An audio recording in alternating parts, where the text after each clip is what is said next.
Hey everybody, and welcome back to Lindsey's Little Library. So I'm here today because it is Thursday, which means it's BookList Thursday. BookList Thursday is something I do with Sarah over at Sarah's Nightstand. We come to you every Thursday with some sort of thoughts, ideas, recommendations, something bookish related. So today's theme is kind of inspired by our latest 5-star predictions round, which we are focusing on sequels.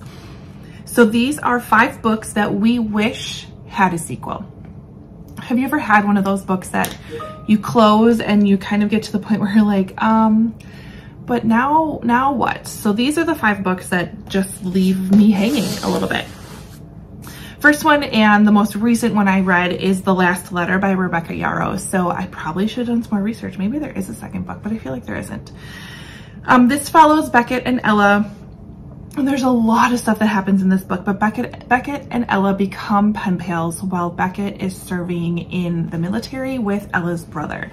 So they form that relationship and the story goes on from there, but I just want to know what happens next, because a lot of stuff unfolds and a lot of things get said or don't get said, and yes, it ends in a great place, but I want that what's next with these characters. So try not to spoil the books either. Same with Book Lovers by Emily Henry. This one follows Nora and Charlie. Nora's sister Libby, I believe is her name, basically convinces Nora and her to go on this sister trip. I think Libby's pregnant and just like one last hurrah, let's get away. And so they go to this little small town, and of course there's a bookshop there. And Nora is encouraged to just kind of go live, like go on a date, like basically go have some Hallmark movie type experiences.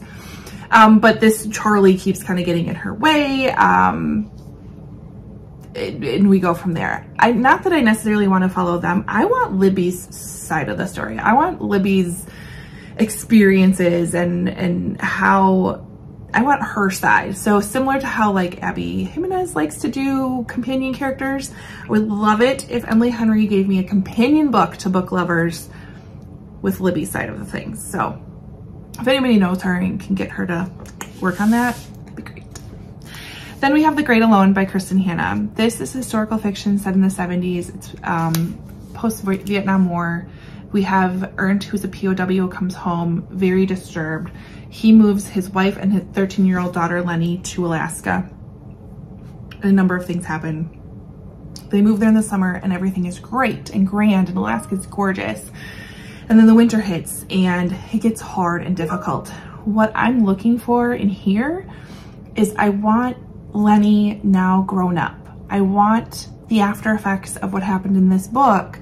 I want to know what kind of life she is living now. Is she still in Alaska? What does she do? Like, where are we now type of a thing. So that's what I want as a sequel to The Great Alone, which is, I love this book so much. So that'd be great as well. Similar to Fierce Kingdom by Jen Phillips. So this one follows a mother and son duo. We have Joan and, what's the son's name? I wanted to say it was Jack, but I could be wrong. They are going to the zoo after school. How old is he? He's 4. To kind of soak up some last minute playtime. It's still beautiful outside. So they're going there kind of towards closing time. And they kind of get stuck in the midst of a bit of an attack at the zoo. A few gunmen show up and basically overtake things, and they have to kind of go into hiding. Thankfully, they know the zoo very well and know some great places to hide. And so the whole book is this very suspenseful, like, how the heck are they going to get out of this? What is Joan going to do? How is she going to protect her son? I want to know the after effects from the son's point of view. I want to know what happens later. Like, what goes on? I foresee him being some sort of, I don't know what happens after this. The ending of this book is superb. It's fantastic. I still think about it many times. So I want to know what's next. And the last one I want to talk about is Frozen River by Ariel Lawhon. So historical fiction, late 1700s. We're in Maine. We are following Martha. She is she's a midwife. with a lot of experience. She's brought in on a case. They find a dead man in the river and they want her opinion. The themes in here are really around this mystery of what happened to this dead man. How does it correlate to maybe some other crimes that have occurred in this city? Does the town and the leadership take Martha's word on it or not? There's a lot of biases within this community.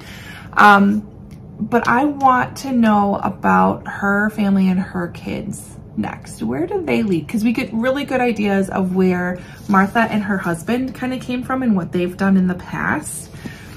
I want to know now, what do her kids go and do from here? Because I'm pretty sure they're going to be some great things. So fantastic. Based on a true story. Ariel Lawhon is the queen at taking little snippets of what happened in history and putting her own little spin on them and what she thinks might be the case, it might be true, and it's phenomenal. It's written so beautifully, so many tabs. I can't hype this up enough. I mean, same with like, you want a suspenseful book from a backlist, you read this one. If you want family drama and all that goes in it and set in an amazing atmosphere in Alaska, read this one. So lots of good books here, but I would like to know what happens next because I fall in love with these characters and I don't like it that I don't know. So if anybody has any friends out there with these wonderful authors, you know, put a plug in for me, that'd be great. Anyways, head over to Sarah, or no, question for you. What book do you wish had a sequel? Leave that below. Otherwise, head over to Sarah's channel and see what she has for us today. Otherwise, like, comment, subscribe, and all that fun stuff. And we'll see you next time. Bye.